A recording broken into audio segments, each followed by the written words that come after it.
Yoga and meditation, स्वस्थ शरीर सुखी जीवन।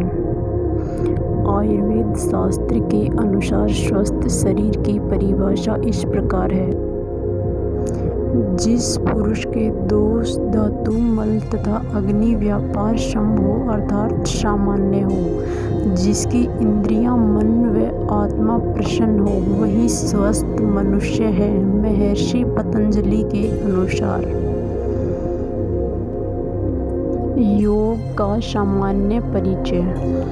योग अनुशासन का विज्ञान है जो हमारे शरीर, मन तथा आत्मशक्ति का सर्वांगीण विकास कर व्यक्तित्व का निर्माण करता है। योग शब्द का अर्थ बहुत व्यापक और विस्तृत है। शास्त्रों के अनुसार इसके अनेक अर्थ मिलते हैं। योग शब्द का सामान्य अर्थ जोड़ना, जुड़ना या मिलना या संयुक्त होना अर्थात स्वयं के साथ मिलना। शरीर का मन से और मन का आत्मा से तथा आत्मा का परमात्मा से जुड़ना योग कहलाता है। विभिन्न विद्वानों ने अपने मत व भाव के अनुसार योग के कई अर्थ स्पष्ट किए। योग अनुशासन का विज्ञान है। यह शरीर, मन तथा आत्मशक्ति का सर्वांगीण विकास करता है। योग सूक्ष्म विज्ञान पर आधारित एक आध्यात्मिक विषय भी है। यही जीवन जीने की कला है। योग के महान दार्शनिक ने कहा, महर्षि पतंजलि ने योग दर्शन में योग को अनुशासन का विज्ञान बताया। भारतीय संस्कृति के अनुसार योग के 5 प्रकार बताइए। हठ योग, अष्टांग योग, कर्म योग, भक्ति योग, ज्ञान योग। इन सभी की हम सामान्य जानकारी का अध्ययन करेंगे। हठ योग साधक द्वारा अपने शरीर की क्रियाओं की साधना करके उन पर अधिकार प्राप्त कर लेना अर्थात शरीर की शक्तियों के द्वारा अपने प्राण व मन को वश में करता हुआ परमात्मा का साक्षात्कार करने में समर्थ होना। इसी योग प्रणाली को हठ योग कहते हैं। संभवतः लोगों ने योग का अर्थ केवल व्यायाम, योगासन तथा प्राणायाम या शारीरिक क्रिया को समझ रखा है। लेकिन अगर हम योग को गहराई से समझ सकते हैं और उसका वास्तविक अर्थ निकाल सकते हैं तो हम इसे जीवन की सबसे बड़ी उपलब्धि बना लेते। योग से हम मात्र शारीरिक, मानसिक व भौतिक उच्चता ही प्राप्त नहीं करते हैं, बल्कि अपने जीवन के मार्ग को खुशी और समृद्ध कर पूरे परिवार को संपूर्ण खुशियाँ दे सकते हैं एवं आध्यात्मिकता के अंतिम शिखर को भी प्राप्त कर सकते हैं।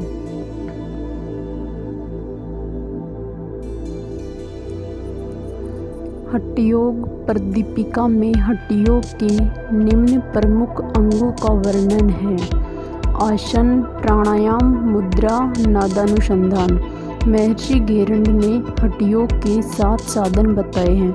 अष्ट कर्मों में शरीर शुद्धि, आसनों में दृढ़ता, मुद्राओं में स्थिरता, प्रत्याहार से धैर्य, प्राणायाम से शारीरिक स्फूर्ति, ध्यान से आत्म साक्षात्कार, समाधि से निर्लिप्तता तथा मुक्ति की प्राप्ति।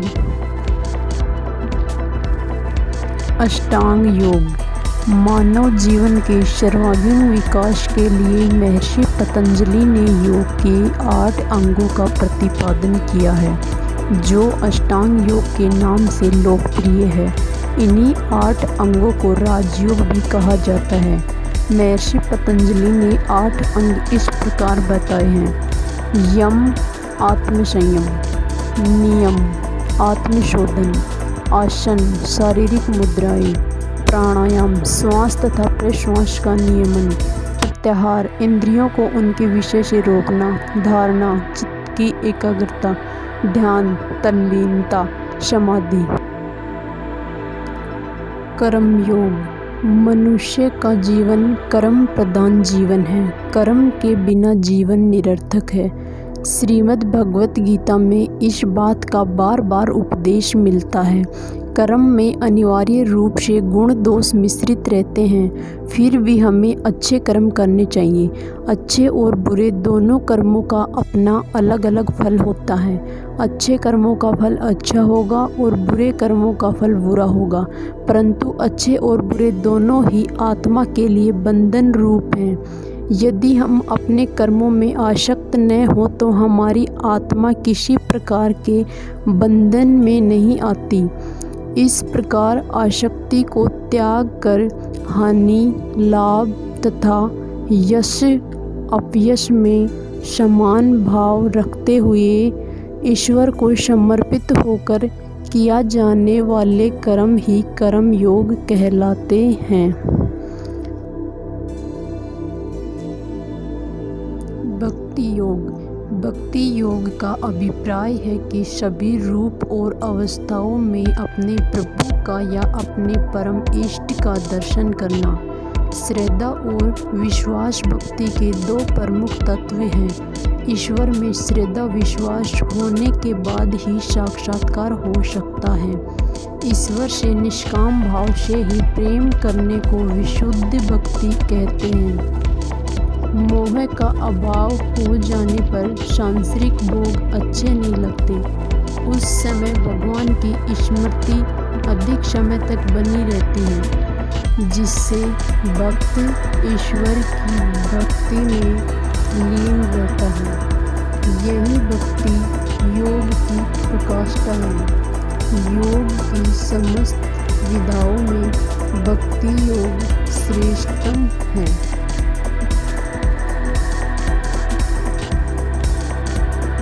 ज्ञान योग।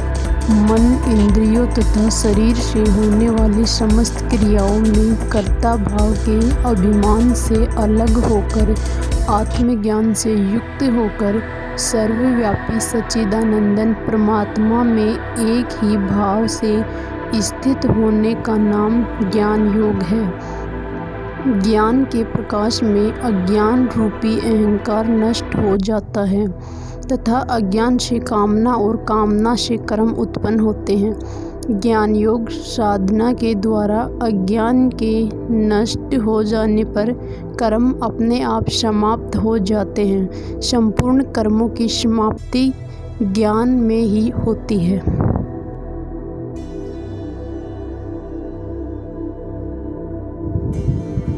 योगासनों से लाभ। सुबह के समय शरीर में कड़ापन होता है। उच्च अभ्यास के लिए शरीर एकदम से तैयार नहीं रहता, अतः हल्के व्यायाम करने से शरीर में लचीलापन आ जाता है। हमारे शरीर की संधि संस्थान व पूरे शरीर के जोड़ खुल जाते हैं। रक्त संचार पर्याप्त मात्रा में होने लगता है और आगे के योगासनों में समस्या नहीं होती। पूरे शरीर में तीव्रता आ जाती है, शरीर हल्का हो जाता है, शरीर में स्फूर्ति आ जाती है। संधि जोड़ खुल जाने के कारण उनमें फंसी हुई वायु रक्त संचार की तीव्रता के कारण वहां से निकल जाती है। पूरे शरीर का एक प्रकार की नई ताजगी चेतना प्राप्त होती है। मस्तिष्क में रक्त प्रवाह तेज होने से उसकी क्रियाशीलता बढ़ जाती है।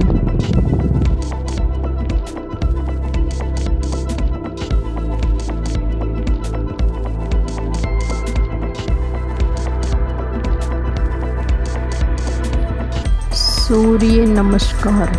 प्राचीन समय से ऋषि मुनियों द्वारा सूर्य नमस्कार की चली आ रही विधा आज भी प्रचलित है। सूर्य नमस्कार करने के पीछे कारण संभवतः उसके द्वारा जीवनदायी ऊर्जा मिलना और उसके प्रति आस्था प्रकट करना रहा है।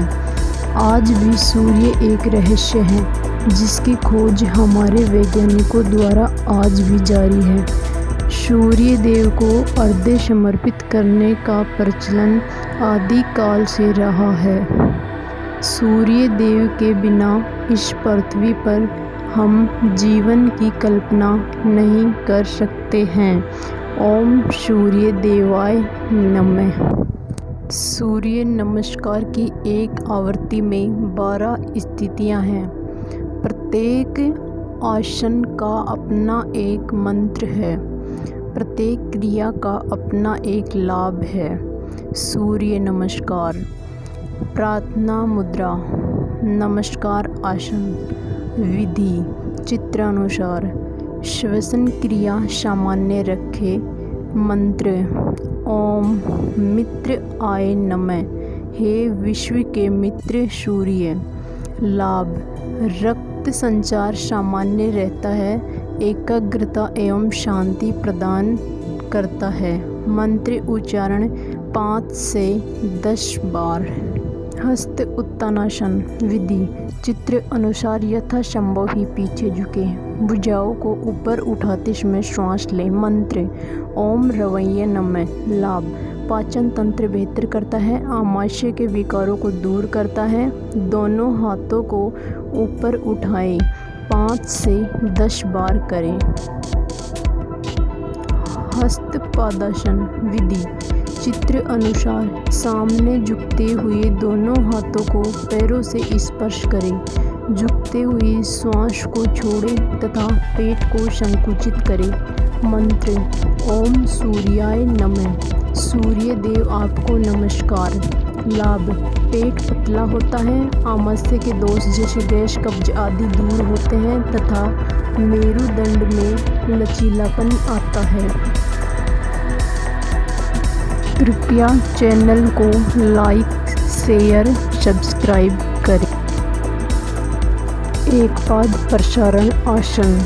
विधि चित्र अनुसार चित्र को ध्यान पूर्वक देखकर बाएं पैर को पीछे लेते हुए घुटनों तक जमीन स्पर्श कराएं तथा अपने हाथों को अपने दाएं पैर की पास जमीन से स्पर्श कराएं।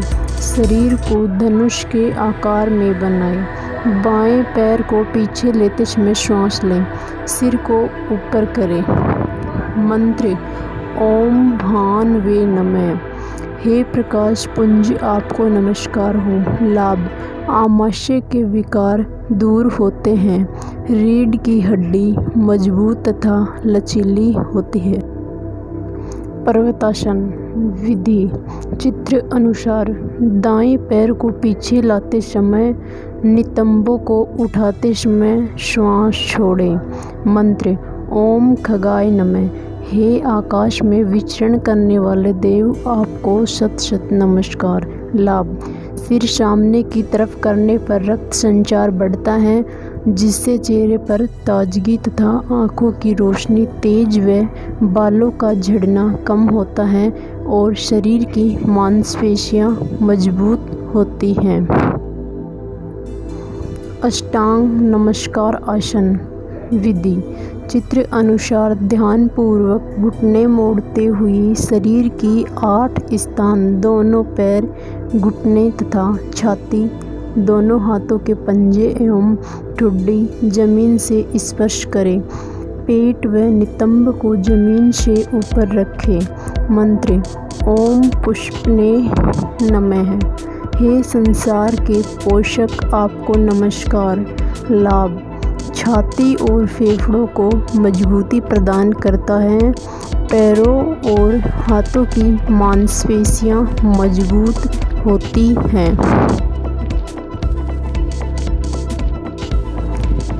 भुजंगासन। विधि चित्र अनुसार ध्यान पूर्वक हाथों को सीधा करें। शरीर के अगले हिस्से सिर छाती तथा कमर भाग को ऊपर उठाते हुए गर्दन को पीछे करें। छाती ऊपर उठाते समय श्वास भरें। मंत्र ओम हिरण्यगर्भ आय नमः। लाभ फेफड़ों को मजबूत करता है। स्वास्थ्य संबंधी समस्याएं दूर होती हैं जैसे दमा। पर्वतासन। यह स्थिति 5 की पुनरावृत्ति है। मंत्र ओम मरीचे नमः। किरणों के स्वामी। एक पाद प्रसारण आसन। यह 4 की पुनरावृत्ति है। मंत्र ओम आदित्य आय नमः। हस्तपाद आसन, यह 3 की पुनरावृत्ति है। मंत्र ओम एकार्ये नमः। हस्त उत्तानासन, यह 2 की पुनरावृत्ति है। मंत्र ओम सावित्र्य नमः।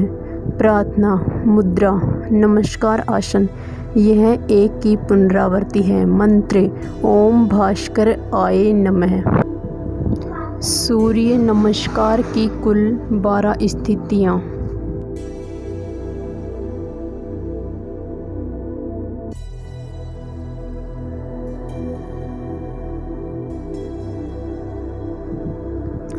इस वीडियो को बनाते समय पूर्ण सावधानी बरती गई, फिर भी मानवीय भूलवश कुछ अशुद्धियां हो सकती हैं। उनके लिए हम माफ़ी चाहते हैं और आप सभी दर्शकों का आभार प्रकट करते हैं। यह वीडियो किसी की भावनाओं को ठेस पहुंचाने के लिए नहीं बनाया गया। वीडियो को ज़्यादा से ज़्यादा शेयर करें तथा सब्सक्राइब करें, जिससे आगे आने वाले वीडियो देख सके। धन्यवाद। ना किसी को नाराज़ करके जियो, ना किसी से नाराज़ होकर जियो। जिंदगी बस कुछ पलों की है, सबको खुश रखो और सबसे खुश होकर जियो। परीक्षा हमेशा अकेले में होती है, लेकिन उसका परिणाम सबके सामने होता है। इसलिए कोई भी कर्म करने से पहले परिणाम पर ज़रूर विचार करें।